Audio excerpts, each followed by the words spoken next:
অধিক সময় ধরে দুঃশাসন, এরপর 2024 সালের 5 জুন 18 পরিপত্রটি বাতিল করা হলো।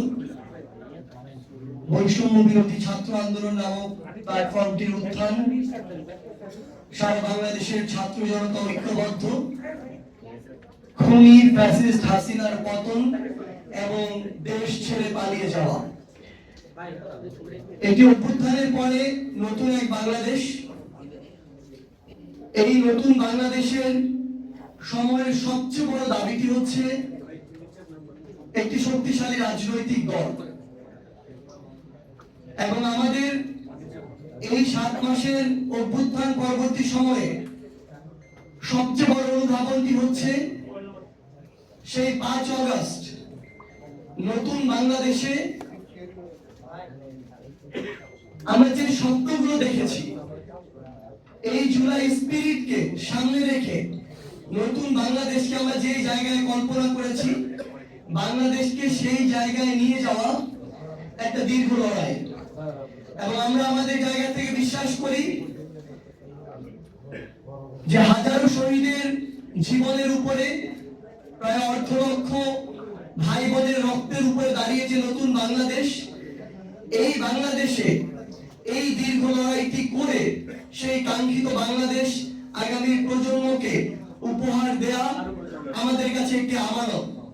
এবং আমরা আমাদের এই লড়াইটি করে যেতে চাই। সেই লড়াইকে সামনে রেখে বৈষম্য বিরোধী ছাত্র আন্দোলন এবং জাতীয় নাগরিক কমিটি ঐক্যবদ্ধভাবে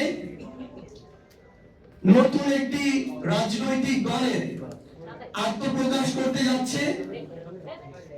আগামী 28 ফেব্রুয়ারি বিকাল 3টায় জাতীয় সংসদ প্রাঙ্গণ সংলগ্ন মালিক মিয়া এভিনিউতে আমরা আমাদের এই নতুন রাজনৈতিক দলের আত্মপ্রকাশ করতে যাচ্ছি। আমরা আমাদের এই আত্মপ্রকাশের যে শপথ, সেই শপথটি এই বাংলাদেশের 18 কোটি মানুষের আশা আকাঙ্ক্ষার যে প্রতীক, ওই জাতীয় সংসদ, সেই জাতীয় সংসদকে সামনে রেখে এই শপথটি করতে চাই। কারণ বিগত যুগের পর যুগ ধরে ওই জাতীয় সংসদটিকে এই দেশের মানুষের আশা আকাঙ্ক্ষা বাস্তবায়নের ক্ষেত্র না বানিয়ে বরং ব্যক্তিগত, গোষ্ঠীগত, দলীয় স্বার্থ উদ্ধারের, ব্যক্তিগত, গোষ্ঠীগত, দলীয় পলিসি মেকিং এর জায়গা বানিয়ে রাখা হয়েছিল। যেখানে জাতির আশা আকাঙ্ক্ষার প্রতিফলন হওয়ার কথা, সেই জায়গাটিকে স্বৈরাচারের উৎপাদন ক্ষেত্র বানিয়ে রাখা হয়েছিল। তাই আমরা বাংলাদেশের ছাত্র জনতাকে সামনে রেখে, ওই জাতীয় সংসদকে সামনে রেখে আগামী বাংলাদেশে নতুন যে রাজনৈতিক দলটি হতে যাচ্ছে, সে